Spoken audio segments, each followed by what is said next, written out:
Sessiz silah tek seni sever senin olacağım ben. Sen istemişəm özüm, sevgimiz ölmez bizim. Korkma canım gözüm, sana kalacağım ben. Sen benim...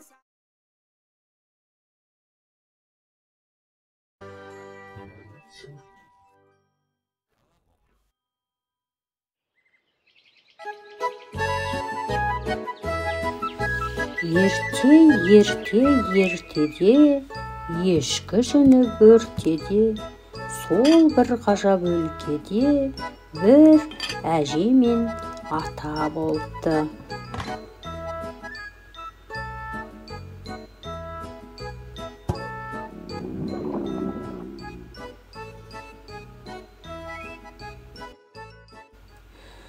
Бірде ата әжеге келіп: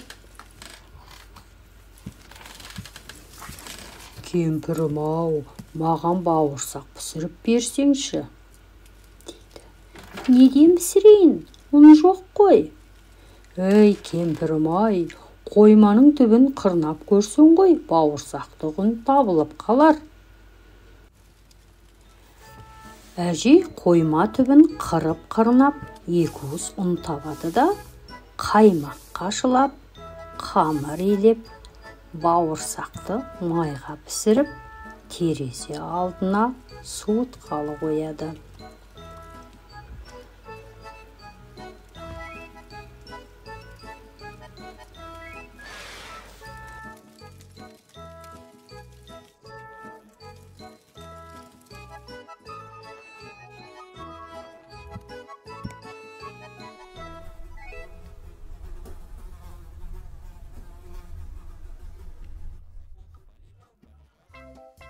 Жата-жата жалыққан бауырсақ терезе алдынан үйдің іргесіне домалап түседі.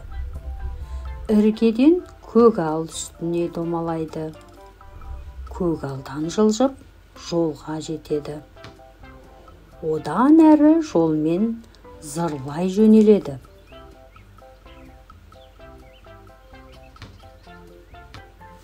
Бауырсақ жолда зымырап бара жатса, қарсы алдынан қоян шыға келеді.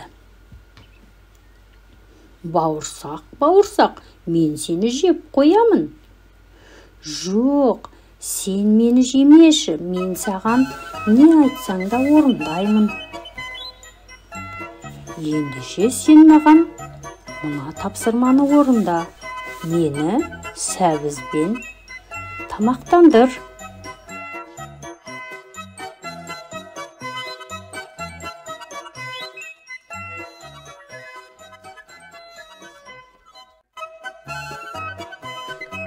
Сендерге рахметін айтып, жалғыз аяқ жолмен келе жатыр.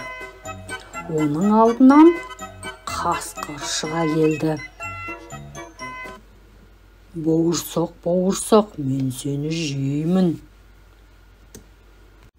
«Жемеңізші, Қасеке, сіз қандай тапсырма айтсаңыз да орындаймын». «Ендеше асық жинауға көмектес маған».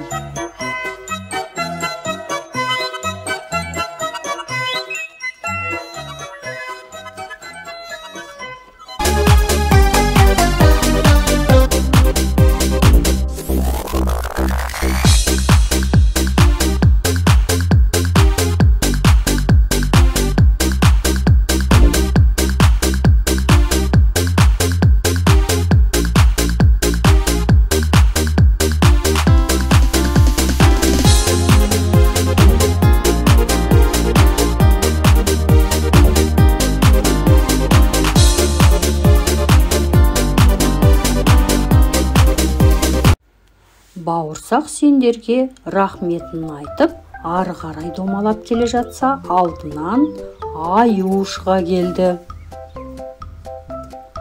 «Бауырсақ, мен сені жеймін». «Жемеңізші, сіз қандай тапсырма айтсаңыз да орындаймын». «Ендеше маған амалдар төрттігін құрастыруға көмектес». «Балалар, сендердің көмектерің керек». Осылай бауырсақ әрі қарай домалай жөнеледі. Алдынан түлкі шығады. Амансың ба бауырсақ, мен сені жеймін. Мені жемеші, мен саған қандай тапсырма айтсаң да орындаймын.